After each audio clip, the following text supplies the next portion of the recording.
In the space of just 3 short years, David O'Meara has made the transition from rookie trainer to become a major force in the training ranks in the north of England. And I've come along to David's Helmsley stables in North Yorkshire to take a closer look at this highly successful and emerging training operation.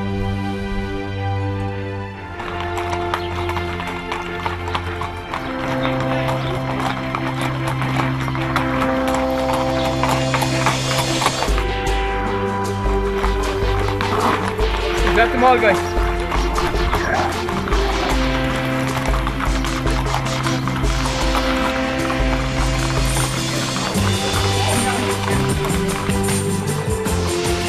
Irishman David established himself in racing as a jump jockey with Tim Easterby.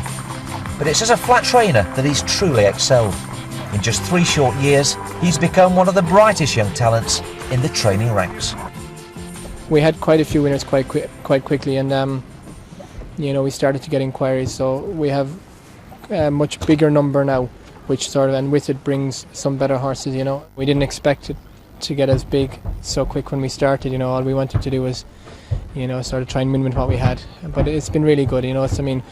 Roger set the whole thing up, and he was sort of the driving force behind it, and we've built a good team here now, so it's good the way it's been going. Yeah, Blue Beige initially was our first group winner, I think it was in my second season training, and he's been a great horse for us, and he sort of probably helped put us on the map, if you like, and then following on from that, Penitent has kept it all going, so it's been good. David's landlord is Roger Fell, who built and developed this training centre just 4 years ago. I bought it because I wanted a bit of fun with a few horses and maybe have 10 horses in training for ourselves, and it's got a bit carried away since Dave came, I think, don't you? I think the way forward is better quality horses. If we can get a better stamp as a yard with 2-year-olds, then we would do a lot better. But as I say, we are improving older horses all the time, but if we could get better with 2-year-olds, then yeah, that would be the way forward. David's stable jockey is Danny Tudhope, who is regarded among his peers as one of the most gifted horsemen in the weighing room. David he always fills you with confidence. He's really good to ride for. He never makes anything too difficult or complicated. He just likes to keep it simple, and he gives you a lot of confidence in when you're riding. It's a big job to fill, and I have to, at the end of the day, I have to step up to it and deliver, so there is pressure, yeah. A hallmark of David's success is his constant eye for detail and hands-on approach. He still rides out, as well as masterminding the training of around 100 horses.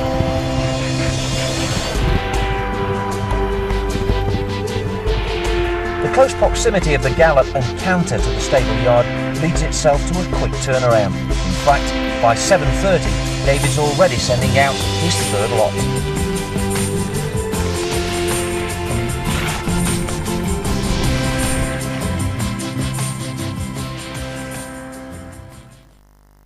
This year the team seems really strong in the sprint division, Dave. Yeah, we've got a few nice sprinters. Doc Hay, who won last year's Portland, is back again. He's had a run at Naas on heavy ground, which he ran okay, and he finished, I think he did hit her for 4th. So we've got Elusivity, who had a good run in the Palace House last week. Moving Time, who you mentioned earlier on, and Louis de Pies, who was unlucky not to win last year. He was only beaten ahead in a good sprint prize at York. So there's 4 nice sprinters there. The flag bearer for the stable, of course, has been Penitent. He's been on his travels, hasn't he, so far this year? Dubai and more recently Hong Kong. He's a fantastic horse for us, and he seems to be running to a similar level again this year, albeit it's been abroad in both times, but there's plenty of life left in Penitent yet. He's had a run in Hong Kong and things didn't go his way. He was only just out of the money. He's a little bit slower away than the local horses, and got shoved a little bit wide in the bend, but he's showing a glimmer. He's showing he's showing his old self. Lots of new recruits to the stable this season. What are the horses that are really exciting you? We've a horse that's had a great start, is 2 for 2, who was unlucky at the Thirdscone Cup. Gandalak is proving to be useful. Frontier Fighter has made huge progress since his debut on Boxing Day last year. We only started him off in the all-weather because he took a while to come to himself, and that was the time of year he seemed to be ready. So we started him there. But he's a horse that's progressing rapidly. Andarigo showed his old self in the Thurston Cup the other day, only just getting beaten ahead. And now we've got Chancery, who ran a couple of good races in maidens this year so far. He'll be okay. Stepped up slightly in trip maybe.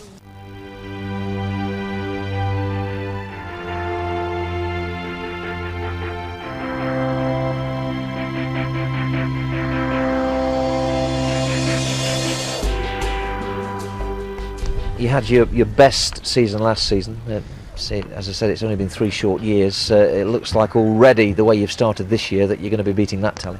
Well, I mean, things are going well at the moment, so we won't ever presume, but we're happy with how it's going. We've got more horses in this year.